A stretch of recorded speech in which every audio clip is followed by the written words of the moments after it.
Ladies and gentlemen, please welcome back to New England radio host Howie Carr.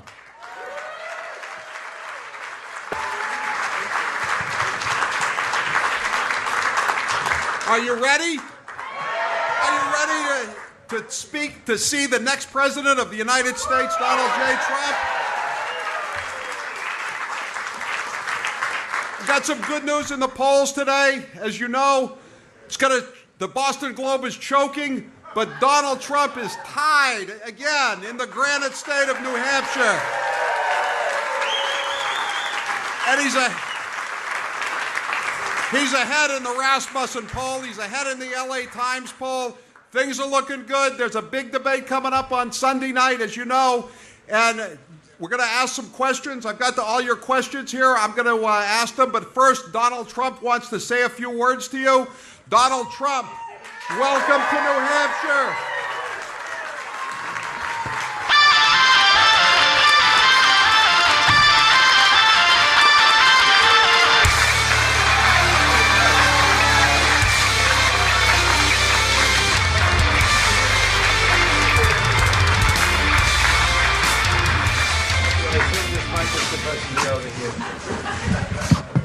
Is that mic working? It's like the presidential debate, the commission, where they gave us a bum mic. Some commission, that is, let me tell you. So I want to thank everybody. This is great. You know, New Hampshire, we won New Hampshire in the primaries, big league, far exceeding the numbers that everybody thought. And now I hear we're winning by 1 and tied and winning by 2 and tied in another one. How are you?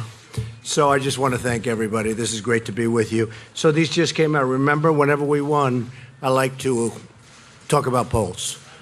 If we're doing badly, I don't know about polls. No, it's true. When we do badly, I don't know about polls, right? But when we're doing well, I know about polls. I used to drive, Chris Christie's here, our friend. Where's Chris? Right over here. Governor guy. And he was a tough competitor, and he said, "You used to drive me crazy when you talk about those polls. Why did you talk about the polls?" I said, "Because I was number 1. But if I was number 2 or something, we wouldn't be talking." But first of all, thank you, everyone. And New Hampshire was where we had our first victory. You remember that, right? And then we went on to lots of other places. And we had tremendous support from so many of our friends. And tremendous compliments, Tom Brady and Coach Belichick, and so many people we just have great relationships with, and great relationships up here. So these just came out, just literally came out. Rasmussen, that's national poll. Trump, 43. Clinton, 41. All right. Los Angeles Times, national, great poll, supposedly. Well, that's because I'm leading. Trump 46, national. Clinton 42. UPI national. Trump 49, Clinton 47. Reuters Ipsos, South Carolina. Trump 49, Clinton 44. South Carolina's great. That was where we had another great, I'll tell you, the results in South Carolina during the primary were amazing, and it was fantastic. Great people. Colorado, Trump 45, Clinton 43, I just left. That was a good one. And Wisconsin, where I'm going tomorrow, Wisconsin, they have Trump at 42 and Clinton at 42. And that's okay, because I was about 15 points behind 3 or 4 weeks ago, I think, right? So, how are you? So that's one. All right, anybody can check them. You can check them. Now, here's one that's a biggie. UPI just came out like a little while ago. Virginia. I love Virginia. Tremendous properties in Virginia, a lot of employees. I think all my employees are voting, I'll tell you. Virginia, Trump 50, Clinton 45. Ooh. UPI. That's a big one. Is there a little surprise? Look at the media. They're going crazy. They don't know what's happening. They don't know. They can't believe this. They're not happy, I want to tell you. This is not the way it's supposed to be happening. The American people. Right? This is not what they had in mind. The crooked media with the crooked Hillary. New Hampshire, 48-48. What's wrong? What's going on here? New Hampshire, 48-48. I don't like that. That doesn't sound like my friends from. We're going to win New Hampshire. We're going to win New Hampshire. We're going to win New Hampshire. These all just came out a little while ago. Arizona, 52, Clinton, 42. Wow, up by 10. Here's a good one. North Carolina, UPI, North Carolina, Trump 50, Clinton 46. Whoa, look at this one. The state of Pennsylvania, where I went to school, went to college. Pennsylvania, Trump 50, Clinton 46. And here's another good one. Great state. I love the people of Georgia. Trump 52, Clinton 43. Wow. Here, send them back to the press so they can examine them. So I just want to thank you very much. It's really amazing, and I want to thank Chris for being here, and all of my friends. So many, Steve I see over here, and all of the friends that I have. It's been incredible, and you know I wanted to be here because we have lots of energy. And we love the people, and we love the people in particular. Because it was my first state, it meant so much for me. And I used to come up. Thank you. I feel the same way. But I used to come up, and we used to have meetings with people, and they kept talking about heroin. I tell this story all over New Hampshire because it's so different than these beautiful little valleys and the trees and the lakes and the beautiful roads that we just rode over. And you talk about heroin, and it doesn't work. It just sort of doesn't seem right. But it's a tremendous problem here, and it's a tremendous problem all over the country. And we're going to close up that border. We're going to build a wall. You know, we got the ICE endorsement just yesterday. ICE. Great people. And we got the Border Patrol endorsement, and the Border Patrol agents endorsed us, 16,500. And Sheriff Joe endorsed us. Sheriff Joe. Tough.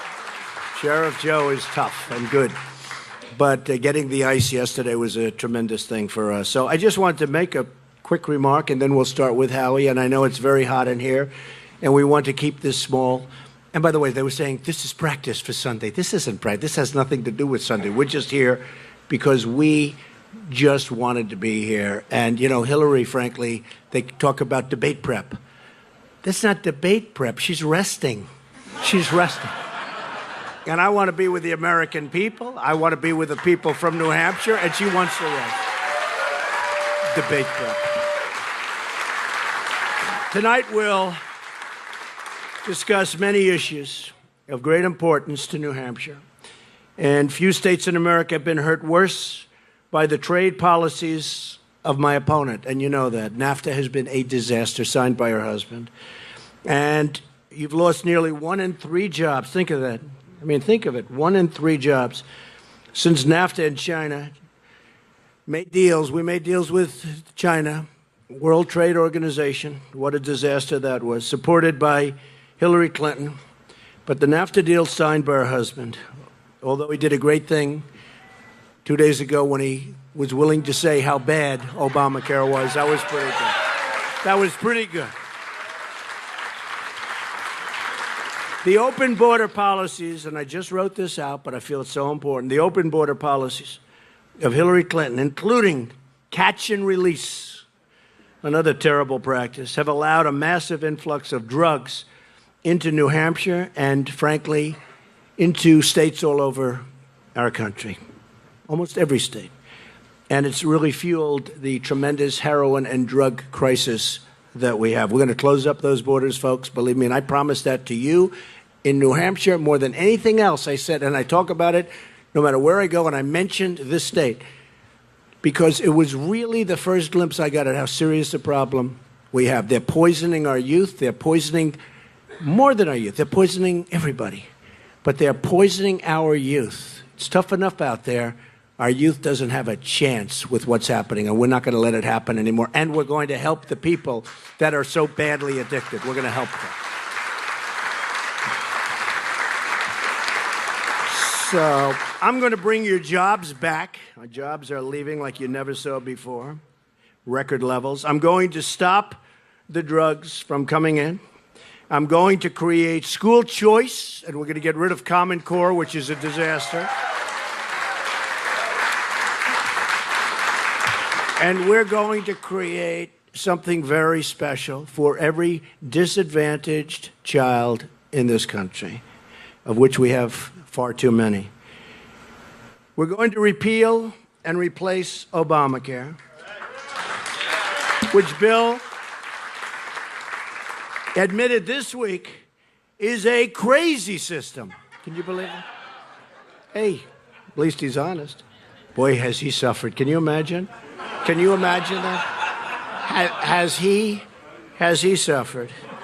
But he said it's a crazy system that doesn't make sense and doesn't work, and where people end up with premiums doubled and coverage cut in half. I couldn't have said it better myself. I've been saying it. Hey, I've been saying it for 2 years, longer. He's on your campaign. I know. I'm going to put him on the campaign. Oh, I'm sure that. Do you think anybody's called him and said, let's retract? He did a minor retraction, but you could see he wasn't happy about it. Remember Jonathan Gruber? Do we remember the name? I don't ever forget. Jonathan Gruber, the architect of the bill, admitted it was sold on lies. Remember that? Sold. He thought he was talking to his friend. Unfortunately, his friend turned out not to be such a good friend because his friend had a little cell phone going. Those cell phones are brutal. Just like emails are brutal unless you want to delete them all. Unless you delete about 33,000. But Jonathan Gruber, the architect of Obamacare, admitted it was sold on lies and talked about the stupidity of the American voter, right? Remember that? The stupidity of the American voter. The only stupidity was that the politicians who ignored the American people and forced this thing, absolutely forced it down their throat. And Hillary Clinton wants to double down. She wants to make it even worse. I mean, that's ultimately what's going to happen. In me, you've seen what we're going to do. You're going to have much, much better health care at a much lower price. And people are going to be very happy, extremely happy. And we're going to take care of those that are disadvantaged, that can't afford to do what others can't afford to do. But you're going to be spending, and we're going to take care of them better than they're being taken care of now. But you're going to have health care that works. You're going to have health care where companies compete to get your business. And they'll come up with plans that you haven't even seen or thought about right now. It'll be a beautiful thing to see. And I'm sure we'll be talking about it on Sunday night during the debate, because there's no way we'll lose this issue. It's a disaster. Obamacare is a disaster. We're going to create a more honest government. Our government is a disaster. How about the $1.7 billion in cash that was given to Iran? Cash! Remember it was going to be $400 million? Turned out to be $1.7 billion in cash. You know what that is? That's more than this room. You would put it probably in hundreds, although it was all different currencies from different nationalities. Maybe they didn't want American dollars. They said, anybody so stupid to make a deal like this, we don't want their money. But can you imagine this? These people, they never saw anything like it. And by the way, that's not going to fight terror. They have plenty of money that they're using to fight. That's going to their Swiss bank accounts, okay? Just in case you had any questions, all right? Anyway, we gave it to them, and boy, did we give it to them. So I want to let you know that we are going to be a country that's going to be run properly. And I'm going to be, by the time this finishes, I'll be in for tremendous amounts of money that I fund myself. We also have a lot of wonderful people in terms of small donations, and that's coming in fantastically. And we have some people that just feel very good about our country under proper leadership. But we're spending a lot of money, and we're doing it ourselves, and we're very proud of it. We're going to be very proud of our country. And when people call up to ask for certain favors that are bad for the country but good for them, the nice part, I don't even have to take their phone call. I don't need them. I don't have to take their phone call. Before we go any further, I want to send our thoughts, our hearts are with all of the people, and prayers to the millions in the path of what's now known as Hurricane Matthew. It looks like it's a big one, and it's going to be a bad one, it looks like. Hopefully it takes that right turn, but it looks like it's going in the opposite direction. Not good. This is one of the strongest storms to hit in many decades, and our neighbors in Florida, Georgia, and the Carolinas are in a direct path, it seems. Southeast Florida has taken the brunt. We have a lot of friends in Florida, a lot of buildings, a lot of investments in Florida, a lot of great employees in Florida. Southeast Florida has taken the brunt of the storm. To all of my friends in Florida, please know that we are praying for you and everyone in the path. You got to take care of yourself. You've got to get out of the area. You've got to listen. You have a great governor, Governor Scott, and you got to listen because it could be a really, really bad one. So it's going to be a rough couple of days and maybe beyond that, but we'll see what the path ultimately is. We've seen the damage throughout the Caribbean and Cuba, the Bahamas, Haiti, and others. In fact, they say in Haiti, almost 270 people, they think around 270 people have already been killed by this terrible storm. So to the folks in Haiti and all over, we're going to be helping you. We'll be with you, and we send our best wishes and prayers. We have a tremendous problem that I think is brewing right now as we speak here. So we'll know in about 4 or 5 hours. I just spoke to Rick Scott, and Governor Christie just spoke to Rick Scott, and it looks like 4 or 5 hours away, so we'll know. But whatever happens, we're with everybody because it looks like it's going to be a very bad one, maybe the worst in a long period of time. Okay, with that, Howie Carr has been amazing. He's been very, I don't know if he's allowed to support, but he sounds like he supports me a lot. I'm not sure that he's allowed to. I'm not sure he's allowed to, but I think probably. But he's certainly been amazing, and he's a very talented guy, and he's a terrific guy with a terrific family. So when we came up and a lot of people wanted us to do this, we said, let's get Howie. So Howie, let's go. You have some questions. I do, and I have a clock down on the floor there that says 2 minutes. Okay. Now, do you want me to call you when it goes over 2 minutes? Like I'll tell you what, I'll make a deal. If I'm doing well, don't call me. If I'm answering the question poorly, please call me immediately. In fact, you could go. Okay. You could go in 30 seconds. You could do it. All right. All right. All right. All right. Okay. Go ahead. Okay. The first question. Some of these are. I have the names, and if I have the name, I'll just ask the person to stand up. This is Matthew in Bedford, New Hampshire. Matthew, is he? Where's Matthew? Matthew here. Hi, Matthew. Hi, Matthew. Okay, Matthew says, after the first debate, the media and even some within the party suggested that you should have gone after Hillary more. Did you hold back, and do you plan on criticizing her more this weekend? Yeah, I did hold back. I thought it was just inappropriate to say what I was really thinking I would say. And I held back, I think for good reason. I'd much rather have it be on policy, and I didn't like getting into the gutter. And so I did hold back. I also, honestly, this was, the commission, the so-called commission on presidential debates. Give me a break. Did you see where they came from? One of them comes from the Hillary camp, the head person. How's your microphone working? This microphone is wonderful. But I had a problem with the mic. We had a guy inside the room oscillating my mic. It wasn't that the mic didn't work. And it's interesting. I went there a little bit before, and I said, boy, the mic is so great. Unfortunately, when I went to talk, they turned the mic up and down. And you saw it. Everybody in the room saw it. So we had a real problem. And the head of the debate said, you're right, it was a serious problem. Told this to Mayor Giuliani. It was a serious problem after the debate, an hour and a half. He said, and now that the debate's over, I'm going backstage to find out what was wrong. I said, oh, great, that helped. But I felt that... I really felt that I wanted to keep it on as high a level as possible. Let's see what happens. Let's see what happens. I think we're all better off if we can do that because it is about issues, it is about policies. So. You kept it at 1:20. Good. What do you see as the biggest foreign policy failures of the last 15 years?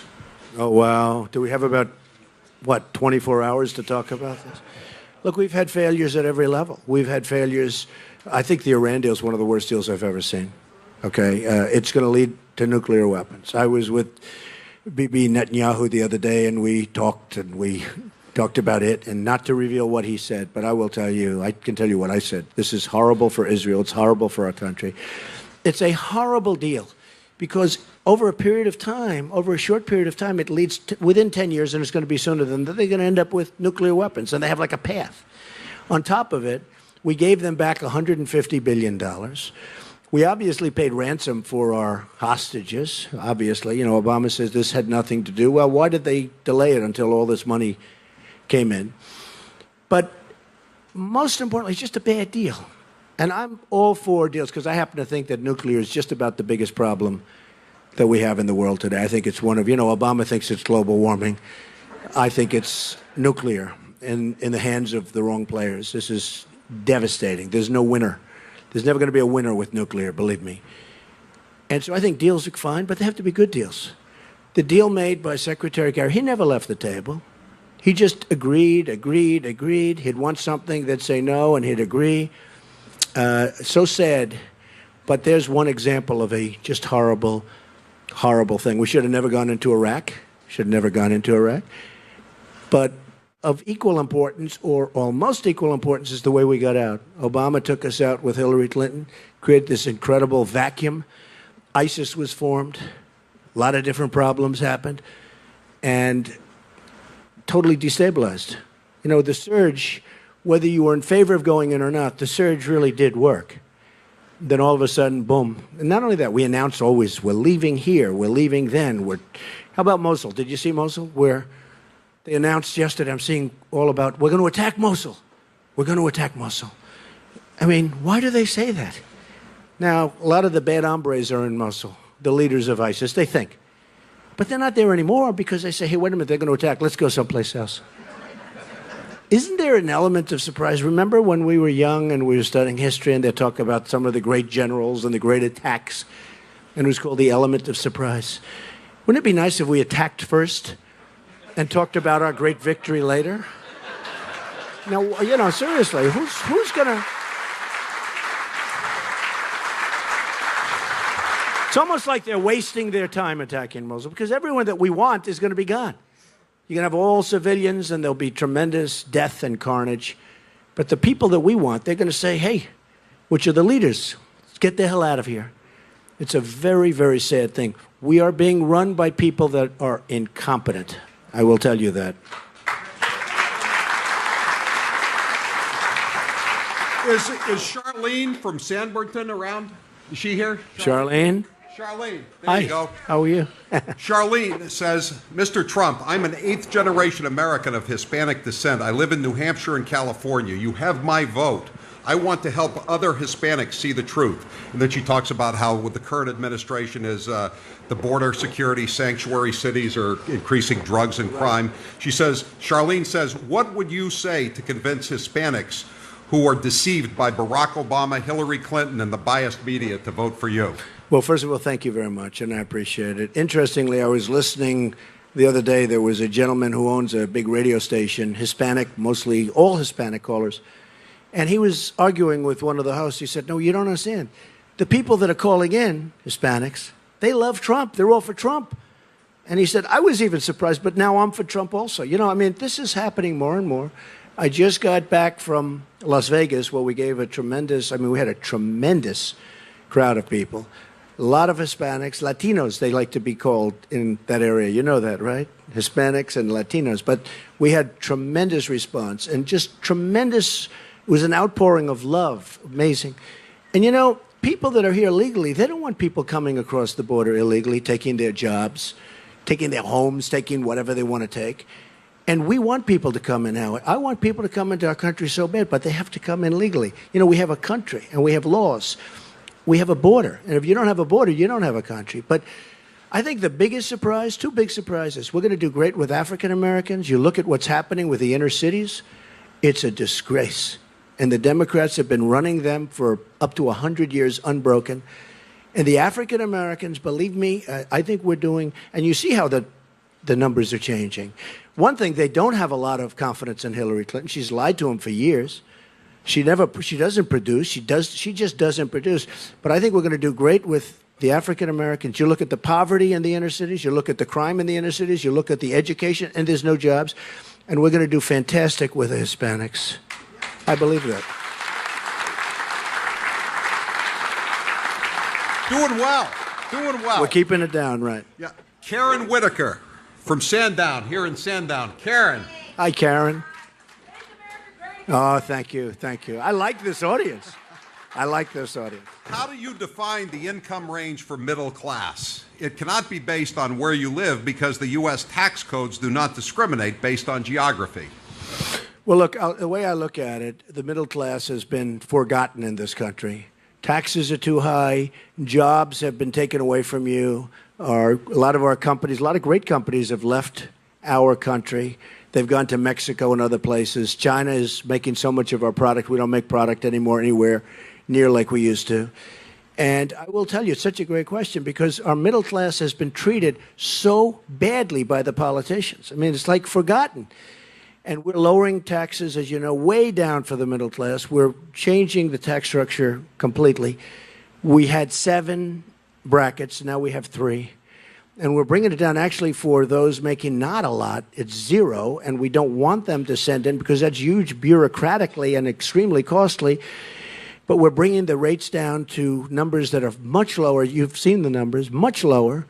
And you're going to have a much lower tax base. Hillary Clinton's raising your taxes way up. I don't even know what she's thinking. We're already the highest tax nation in the world, just about. They can maybe find, every once in a while, they'll fact check me. Well, no, there's a nation that you never heard of. We're slightly higher. We are just about of the industrialized nations. We're the highest taxpayers in the world. We're the highest tax nation in the world. Our business taxes are going to be brought from 35% to 15%. We're cutting regulations, which are absolute. We want regulation for environmental. We want regulation for safety. But the regulations are massive, Howie. They're massive. And we're cutting the regulations at a tremendous clip. And I would say 70% of the regulations can go. It's just stopping businesses from growing. And I think you're going to see a tremendous change in this country. We're going to see jobs come back. We're going to see companies come back into our country. And right now they're just leaving. It's a one-way street out. We have a one-way street right out of the country. And they're going largely to Mexico and other places. But Mexico is the 8th wonder of the world. I tell this story a lot. I have a friend who builds plants. And he builds these massive plants. And he says, Donald, you have to see what's going on in Mexico. I said, how about our country? He goes, not so much. We're going to switch that around a little bit. And we'll get along great with Mexico, by the way. But we've got to switch that around. It's been a one-way highway out of the United States. Is CAFA C in Londonderry here? CAFA C. CAFA. I recently graduated magna cum laude with a BS in chemistry, and I'm having a lot of trouble finding a job. What's your plan to bring jobs back to America? Well, that's the biggest problem, and that takes place with so many. And even though it's over 100 degrees in this room, don't feel bad. You know, this room was not meant for this many people. You do know that, right? I heard the other night I was making a speech, and we had tremendous, massive crowds, and it was really hot. So I'm a little warm, and there might have been a little bit of sweat. And one of these dishonest people said, Donald Trump was sweating tonight. I said, sweating? It was 100 degrees. And guess what? We're all sweating tonight also, right? That's okay. That's good. That's healthy.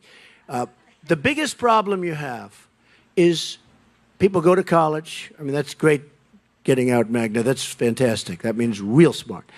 But people go to college, they work, they borrow money, they're up to here. They're up to their neck in debt. And then they get out and they can't get a job. I mean, it's such a massive problem. They can't get a job because our really good jobs are gone, and they've gone to other countries. And so many other countries are making our product. I want to see the day when you could get those great marks in that incredible profession, which you love probably, or you wouldn't have been so high up in the class, right, at the top. But I want to see the day when we can have those jobs back in this country at the highest level. I want to see the day when Apple will make their iPhones in this country instead of making them in China and Vietnam and all over the place, okay? And believe me, if I'm president, that's going to happen. And I use Apple as an example. But in all fairness, Apple makes all its products all over the place. They're not making them here, mostly in China. Now Vietnam, which is becoming very strong for this. They're going to start making them here. They're going to start making them here. We have the people. We have the most unbelievable people. If I learned one thing in going around, because we started on June 16th of last year, and I've gotten to know the people. And we have by far the biggest rallies that people have seen, far bigger than Bernie. And he was second, but far bigger. Now Bernie's aren't so big, by the way. They're very small. Bernie made a big mistake, by the way. Bernie Sanders would have been legendary if he didn't make a deal with the devil. When he made that deal, his stock went way down. It went way down. I mean, honestly, even as somebody that is, disagrees with him on a lot of things other than trade, we agree very much on trade. Very, very much on trade. Except I'll do things about it because I like free trade, but I want to make a great deal free trade. But he was right on trade because our country is being ripped off on jobs, on everything. But we're going to have a country that makes product again. We're going to have a country that Apple and these other great companies are going to make their product in our country, and we're going to have lots of people working, including yourself. We have to do that, okay? Thank you. Is Bob Swanson here? Bob Swanson. Hi, Bob. This is one of my favorite questions. When you become president, and can you assure the American people that you are going to clean house from the top at the FBI, Justice Department, State Department, and the VA? And in what order would you start? Well, I guess we'll be talking about this for a while to come, but I have to tell you, it's one of the saddest things I've ever seen happen to our country. What's happened with Hillary Clinton, where you send emails, where they send a subpoena, and they want all of your emails. I mean, if you're in private business and you do what she did, it's called the who's go, okay? The United States Congress sends a subpoena wanting emails. And she gets the subpoena and she deletes 33,000 emails and did many other things, including lying all over the place. And you see people who have suffered greatly, including General Petraeus, for doing a tiny fraction of what she did. That's only because, well, we can't stay here all night and talk about it. But the lies she told to Congress, the lies she told to the people, but the lies she told to Congress. And then you see an FBI give her a no tape, no anything, no swearing in. I believe they said no swearing. You don't have to even swear in. And they questioned her on the 4th of July. And then they released their finding on Labor Day, right before Labor Day, when everyone's gone. They're gone here, they're gone there. I think what's happened with respect to, because I have such respect for the people in the FBI, and I have such incredible respect for the FBI, what's happened to the FBI and to the Justice Department at the highest level, honestly, I think it's one of the saddest things I've ever seen in this country. Whether we like it or don't like it, to look at what's happened and to look at the way that's been handled. And, every time I speak, this is mentioned, the subject, the people are going crazy. The people of this country are very, very angry.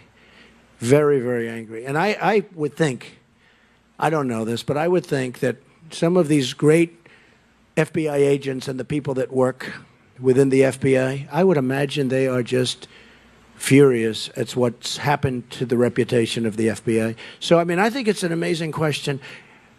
Honestly, it's like we're a third world country. It's one of the saddest things that I've ever seen happen in this country, and it happened to Justice, and that's probably, I guess, the way you feel also, right?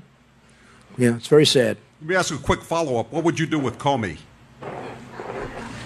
I just am very disappointed. When he read the charges, and he's going 1, 2, 3, 4, and I'm saying, wow, they're going to do the right thing. And then he goes, essentially, however, it was amazing. It was amazing to go after point, and that was only a few of them. So it's very disappointing. It's very disappointing. Sharon Osbourne from Auburn. Sharon?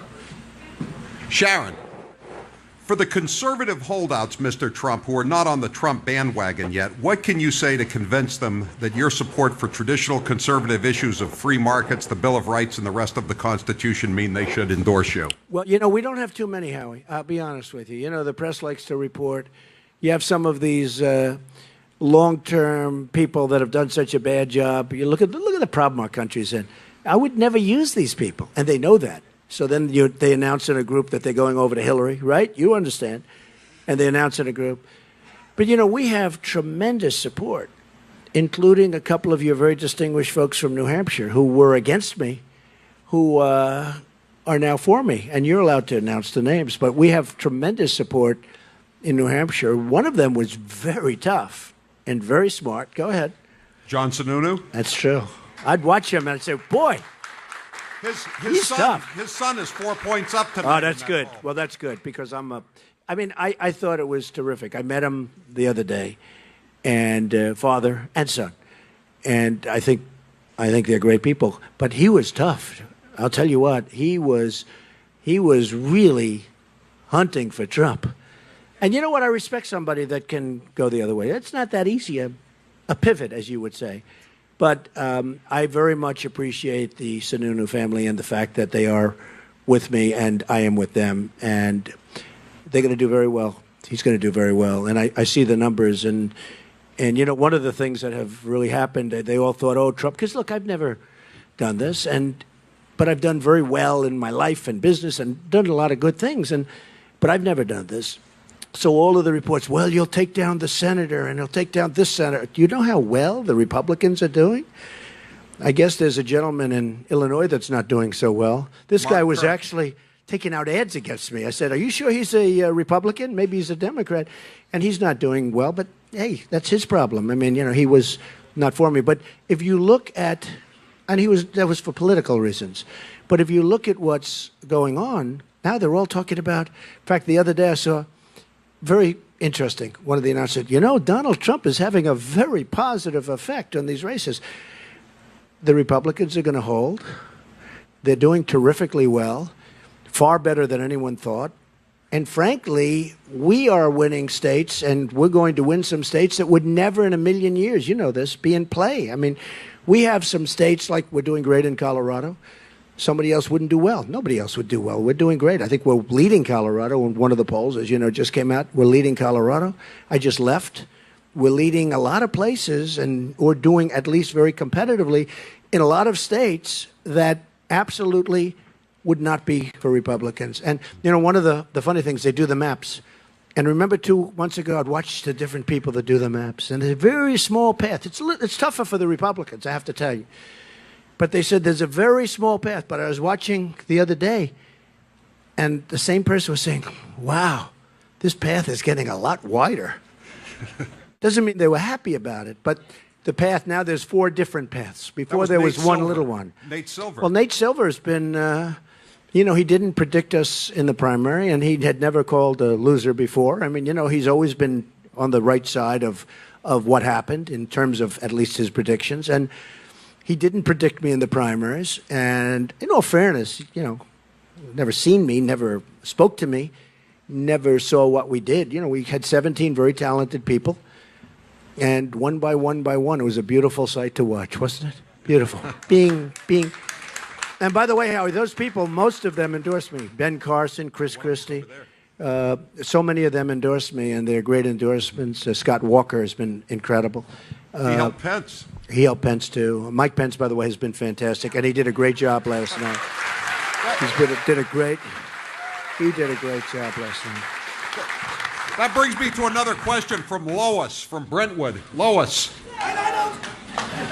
Thank you, Lois. Did you really say, Lois asked you, were you upset about Mr. Pence's debate success? As John Harwood said?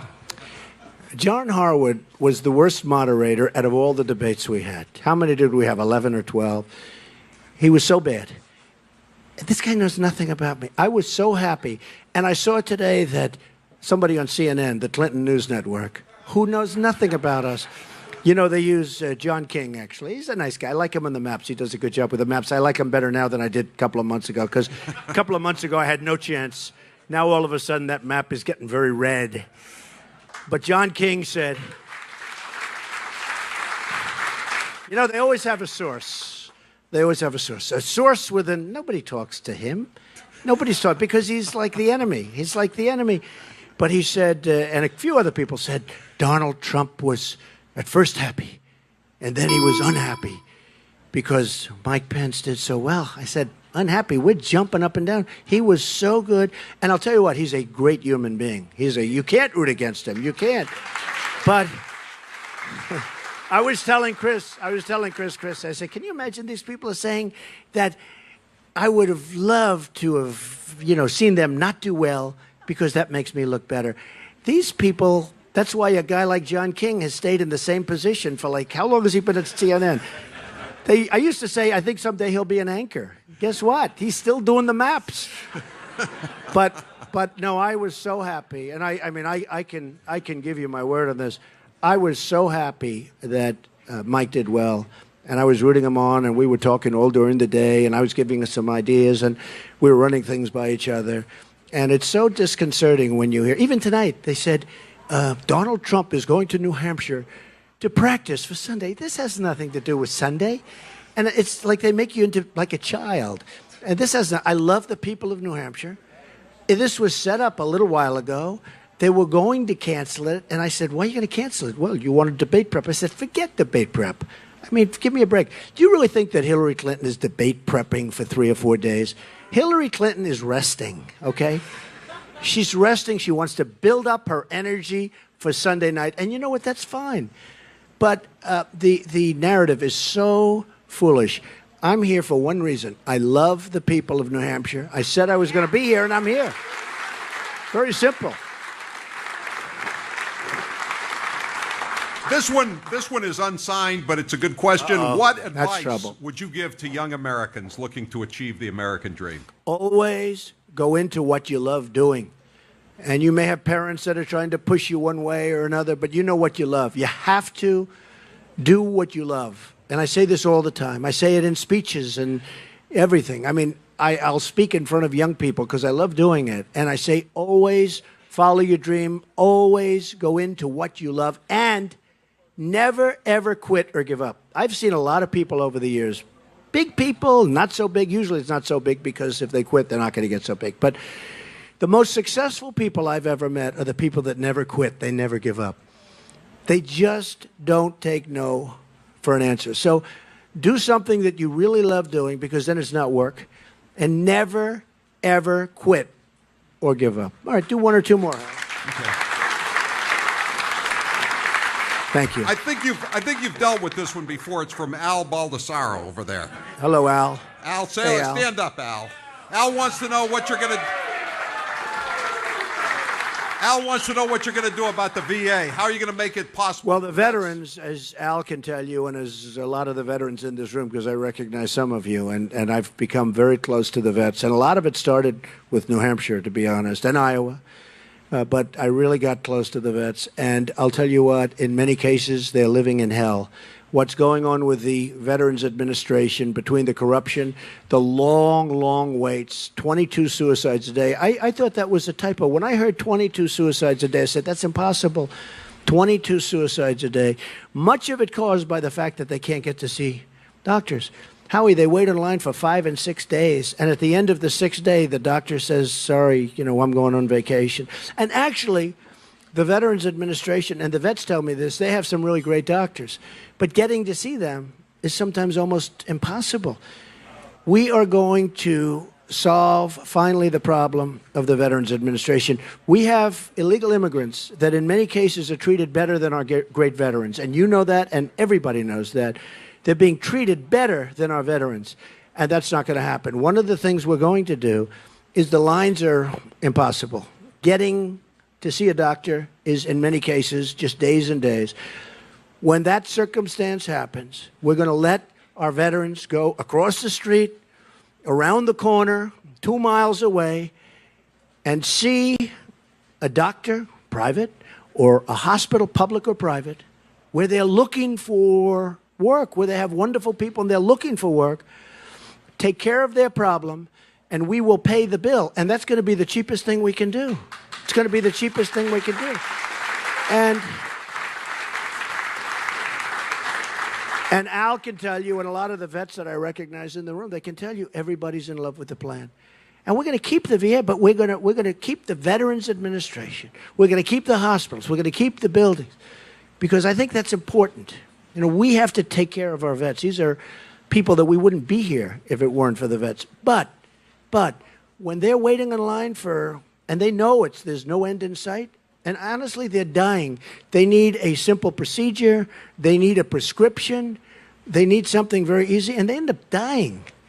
And it's a very sad thing. So they're going to be able to go across the street to a public-private hospital, to a doctor, and we're going to take care of our vets. For the first time, we're really going to take care of our vets, okay? Is Pete from Nashua here? Pete from Nashua. Pete from Nashua says Hillary Clinton wants to give Social Security and Medicare to illegal immigrants through citizenship. Won't this bankrupt the programs? Well, let me tell you, you've heard that, and most people didn't even believe it, but that's true. And, you know, she's open border. She wants people to just flow through. Look, when the Border Patrol agents, 16,500, and when ICE, when they come out, and they've never endorsed a presidential candidate before, but these are great people that want to do their jobs. You know, it's much harder for them to do their jobs than to just stand back. Right now, it's stand back, let them in. It's much, and catch and release, which is a disaster. But when they want to do their jobs, and it's much more difficult, and they come out and endorse Trump, who's going to have them do their jobs? And we're going to build a wall, and we're going to stop things from coming in. Look, we're going to stop. And this was the pledge I made to New Hampshire, more than any other place, because this is where I really couldn't believe it. But I said, if I win, and if I become president, first get the nomination, that happened, become president, I promise the people of New Hampshire that we are going to stop this crap from coming into your state. 100%. 100%. And it can be done, and it can be done even before the wall goes up. The wall is a necessary adjunct. You know, I asked the patrol, I asked really the ICE folks that endorsed me, and I asked the Border Patrol folks that endorsed me. I said, how important is the wall? And, you know, I'm so committed to the wall, I was pretty sure they were going to say this, but I wasn't 100%. They said, Mr. Trump, it is absolutely necessary for us to do our proper job, which made me, you know, gave me a little additional security as far as the wall is concerned. We need the wall. We have to stop the drugs, heroin, but many drugs, but we have to stop the drugs from pouring into our country. And believe me, it is poisoning our country, and it's poisoning our youth, and we're going to stop it, and we're going to stop it fast, long before the wall gets up. We're going to start that wall fast. I get them built fast. But I'll tell you, long before, we're going to stop that poison from flowing into our country. Okay? One more. We'll do another question. I'm going to ask you the kind of question Hillary Clinton gets sometimes. I mean easy here, right? She gets easy ones. That's what I mean. You ever notice, by the way, did you see the difference? I'm getting boom, boom, boom with her. What would you do to fix the economy? And of course, that's actually a much tougher question than you would understand. But and she doesn't have a clue. But you see the questions I was getting. Laura from Hampton, New Hampshire. Are you here? That's Laura. I thought you needed a fun question. Okay. Let's have a fun question. What is one of your earliest memories as a child, and why do you think it stands out? And then she says, go Donald. Thank you. Thank you. I think just the relationship I had with my parents. You know, my father built houses in Brooklyn and Queens and apartments, and he was a very good negotiator. I'd sit at his knee, and it wasn't that he taught me. He didn't really say, son, you have to learn. But he'd be on the telephone negotiating with a plumber or an electrician or a sheetrocker, and I would hear this, and I'd be playing with blocks at his knee on the floor, and I'd be listening, and it was always so vivid, and he was always negotiating. And you know what? That's what we need in this country, because people are running away with our country. You look at what's going on, whether it's the border, whether it's our depleted military. The greatest people on earth are military people, but they have old equipment. You saw the piece they did on many of the networks where they show fighter jets where they're 18 years old. They're so old that they don't make the parts anymore. These are fighter jets that our people are flying now. And they have to go into plane graveyards. They have to go into graveyards to get parts. And they have to go into museums to get parts because they don't make the parts anymore. No, we need a strong military. We need to protect our Second Amendment. We need to take care of our vets. We need borders. We need great education, getting rid of Common Core, so important. We need so many things. And by the way, one thing, and I know John Sununu and a lot of other people felt this was so important when they came out so strongly. United States Supreme Court. We lost a great justice, Justice Scalia, great justice. We need great justices who are going to uphold our Constitution. And if Hillary Clinton gets in, you're going to have a much different country. So many people feel that's so important. I personally feel it's one of the most important things, defense always being we have to defend our country. And we have to stop people coming in from parts of the world where they're looking to do us harm, believe me. And they're pouring in, and Hillary Clinton wants to have them come in at a rate of 550% more than President Obama. We are going to stop it. And you know the statement, we are going to make America great again, and it's going to happen quickly. So thank you very much, everybody. Thank you. I got one more question for you, Donald. I'm going to let you read it, and remember where you are tonight as you answer this question. Oh, the World Series. Oh, look. Oh, of course it's Boston. Thank you, Donald Trump. Give Donald Trump a big hand. Give a big Sandown, New Hampshire round of applause. Donald J. Trump, the next president of the United States. Thank you, Donald Trump. Good luck to Florida, good luck in Wisconsin tomorrow, and good luck in St. Louis on Sunday night. Thank you, Donald J. Trump. Give him a big hand as he leaves. Give him a big hand.